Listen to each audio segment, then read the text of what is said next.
السلام عليكم ورحمة الله وبركاته. مباراة الأهلي وبيراميدز أسوأ ماتش الواحد شافه من سنين كتير قوي في الدوري المحلي. الأهلي ما جاش أصلا الماتش ده.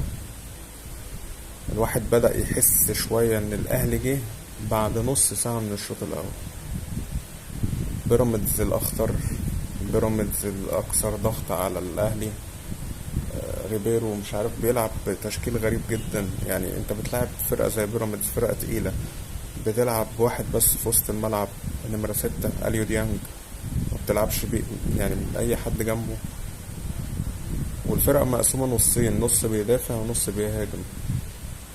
حتة البنا من تحت، ما فيش حاجة اسمها بنا من تحت. الاهلي كل ما بيحب يبني من تحت، بيراميدز لعيبة بيراميدز بتضغط على لعيبة الاهلي، بياخدوا الكورة وبتبقى هجمات خطيرة. الاهلي ما فيش شكل، ما فيش ادارة للماتش. ريبيرو ده مدرب يعني على قده، الفرقة كبيرة عليه جدا جدا جدا. يعني الواحد مش عارف يقول ايه بصراحة.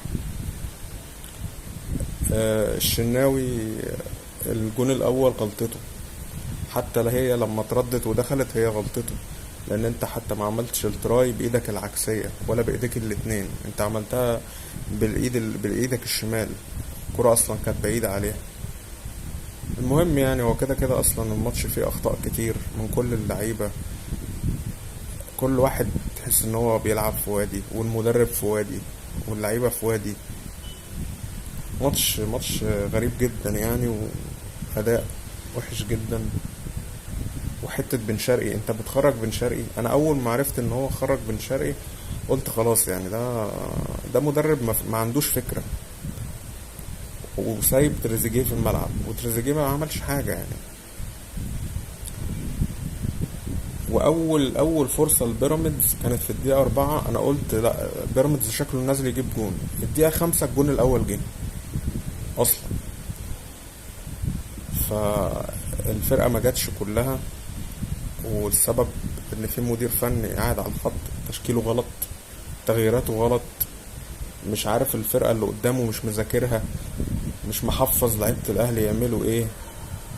كل اللي هو عمله ان هو عايز يبني اللعبة من تحت. يا فرحتي ببنى اللعبة من تحت، هيأكلني عيش يعني، هيكسبني بطولات قدام فرقة زي دي. العب بأليو ديانج بس لوحده في وسط الملعب، وادركت ان انت وسط الملعب هربان منك. في الدقيقة 80 رحت منزل احمد رضا جنب أليو ديانج. انت ما عندكش فكرة نهائي، واللي جابك ما عندوش فكرة برضو.